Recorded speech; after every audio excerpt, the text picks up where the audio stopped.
trabajo consistió en pintar los muros amarronados que rodeaban estas imágenes y que funcionan ahora como un gran lienzo blanco de donde las longevas representaciones se desprenden al presente.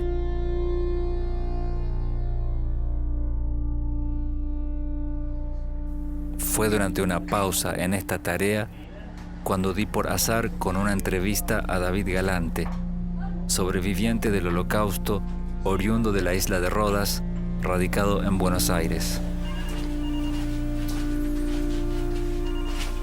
What a heart-wrenching doc, primarily telling the story of David, a Jewish survivor during World War II. The interviews of his testimony were so moving. He actually calls himself a lucky man, so many close calls with death. I love his message that he never wanted to commit suicide since he wanted to tell his story. A story that took many years to be able to tell, and the film reveals it so well.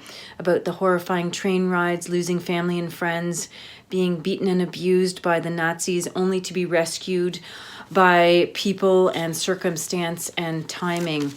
Amazing story. Lots of effective close-ups of the gas chambers and the barracks. In addition, lovely footage of his homeland of Rhodes, Greece.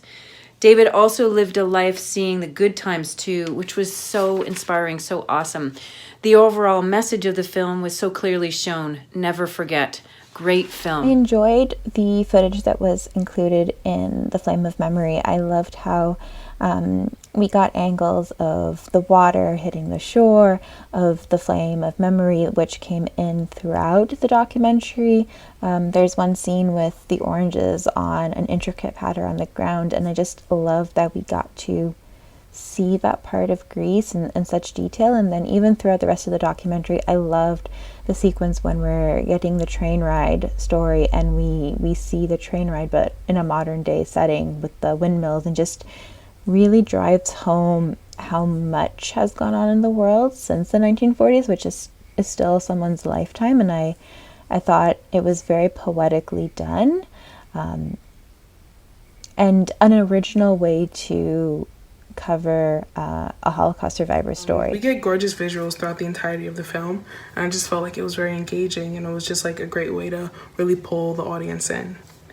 It was also great seeing so many different parts of the town.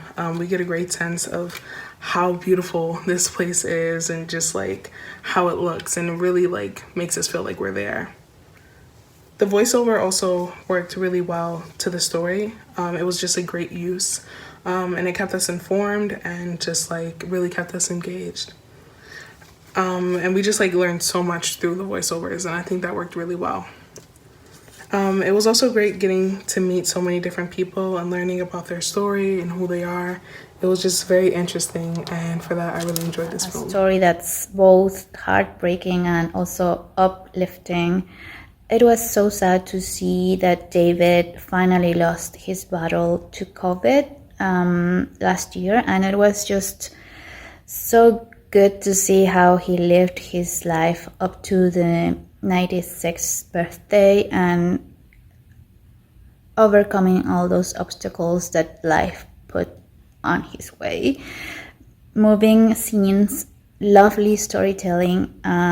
It was just amazing to see this job on film and the recount of the Holocaust viewed from a different perspective, a very close one, and how it was appalling how humans treat each other. I really liked this. I thought it was beautiful. I thought that how they told the whole story and his story was really well done. It was very obvious that they had done a lot of research, taken a lot of time to prepare, and really spent a lot of time learning and gathering as much information as possible and being as respectful as they could with something that is so hard for people to talk about.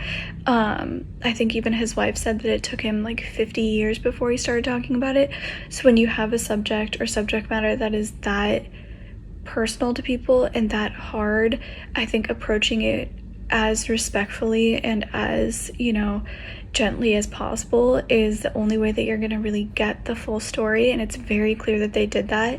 And I'm just so thankful because hearing those stories and not shying away from this horrible spot in our history, I think is so important, because as truly horrific as that experience was for, I'm sure, anybody involved, I can't even imagine, even learning about it is really important, because within that you find so much humanity, and you find so much humanity in the stories that survived.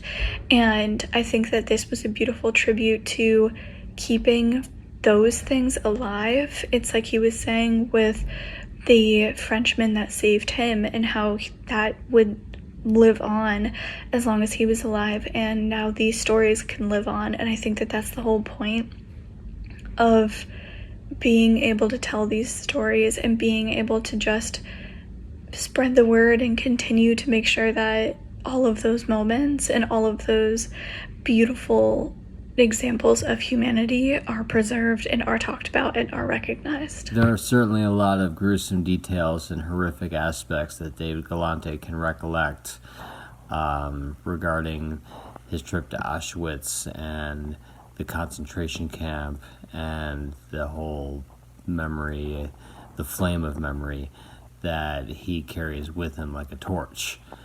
The film is filled with ironically beautiful shots of Lund, Sweden, a lot of poignant and historic camera shots for that, which Rod Aloras must be credited for not only preparing the camera and sound design, but also editing this all together.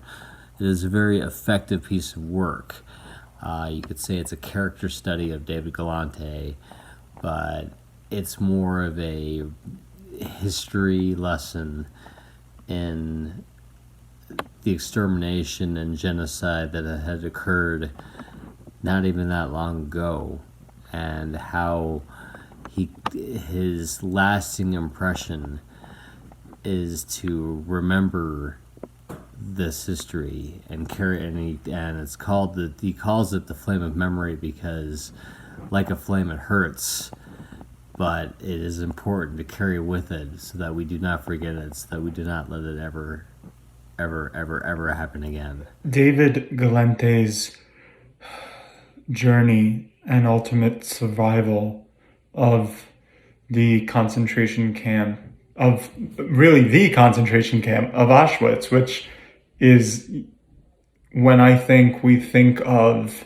some of the biggest and most glaring atrocities that occurred within the Second World War, that's the name that really comes up. Of course, there were so many, but to see his journey of surviving that literal hell on earth is heartening. And the thing is with the Holocaust is that it's like a vitamin where you need the consistency of it. Without it, you start to teeter off. So what I mean by that is pieces like this remind us, educate some for the first time, remind others who have been informed numerous times throughout their life just how significant the Holocaust was and how unbelievably important it is to ensure as a global society that it does not and cannot occur again. So that's why pieces like this are super important. Also for being that, as each year passes, we're losing more and more voices like David's, as we've lost David's this past year. We're losing these voices to tell us these important stories, these firsthand accounts. So they're incredibly important to document for a number of reasons. They not only keep history alive, they keep the lessons that we learn from it in our minds at the front and center. We need that reminder every once in a while, or else history could, goodness forbid, repeat itself. So thank you to David and to all those who put this documentary together to allow history to remain vital and vibrant.